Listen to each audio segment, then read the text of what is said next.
CBI അന്വേഷണം ആവശ്യപ്പെട്ട പ്രതിപക്ഷ നേതാവിന് ഹൈക്കോടതിയുടെ വിമർശനം. ഹർജിയിൽ എന്ത് പൊതു താൽപര്യമാണുള്ളതെന്ന് വി.ഡി. സതീശനോട് കോടതി ആരാഞ്ഞു. ഹർജി ഫയലിൽ സ്വീകരിക്കാതിരുന്ന കോടതി സർക്കാരിന്റെ എതിർപ്പ് സത്യവാങ്മൂലമായി ഫയൽ ചെയ്യാനും നിർദ്ദേശിച്ചു. കെ ഫോൺ ടെൻഡർ തുകയിലും ഉയർത്തി കരാർ നൽകിയതിലാണ് പ്രതിപക്ഷ നേതാവ് അഴിമതി ആരോപിച്ചത്. എന്നാൽ ചീഫ് ജസ്റ്റിസ് ഉൾപ്പെട്ട ഡിവിഷൻ ബെഞ്ച് തുടക്കം മുതൽ തന്നെ ഹർജിയിലുള്ള വിയോജിപ്പ് പ്രകടിപ്പിച്ചു. ഒരു ഘട്ടത്തിൽ ഇതിലെന്ത് പൊതു താൽപര്യമാണ് ഉള്ളതെന്ന് കോടതി വി.ഡി. സതീശനോട് ചോദിച്ചു. എന്തിനു വേണ്ടിയാണ് അന്വേഷണം ആവശ്യപ്പെടുന്നത്?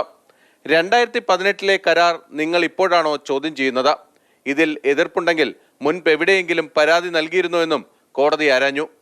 എല്ലാത്തിനും കോടതിയെ ഉപയോഗിക്കുന്നത് എന്തിനെന്നും ചീഫ് ജസ്റ്റിസ് വിമർശിച്ചു. കെ ഫോൺ കരാറിൽ അഴിമതി എന്നതിന് എന്ത് തെളിവാണ് കൈവശമുള്ളതെന്നും കോടതി ചോദിച്ചു. ടെൻഡർ തുകയിൽ 10% മാത്രമാണ് വർധനവ് നൽകാൻ കഴിയൂ. എന്നാൽ കെ ഫോണിൽ ഇത് 40%-ലേറെയാണെന്നും പ്രതിപക്ഷ നേതാവ് കോടതിയിൽ ചൂണ്ടിക്കാട്ടി. കരാറിലെ ക്രമക്കേട് CAG റിപ്പോർട്ടിലുണ്ടെന്നും സതീശൻ കോടതിയുടെ ശ്രദ്ധയിൽപ്പെടുത്തി. CAG ചില സംശയങ്ങൾ മാത്രമാണ് ഉന്നയിച്ചിരിക്കുന്നത്. അന്തിമ റിപ്പോർട്ട് വന്നിട്ടില്ല.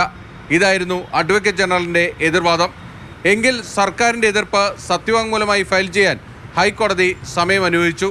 കേസ് അടുത്ത മാസം 5-ന് വീണ്ടും പരിഗണിക്കും. ഇതിനിടെ AI ക്യാമറ ഇടപാടിലും പ്രതിപക്ഷ നേതാവിന്റെ ഹർജി കോടതി പരിഗണിച്ചിരുന്നു. കരാർ പ്രകാരം കെൽട്രോണിന് സർക്കാർ നൽകേണ്ട 2ാം ഗഡു പണം അനുവദിക്കുന്നതിന് തടസ്സമില്ലെന്ന് ഹൈക്കോടതി ഉത്തരവിട്ടു.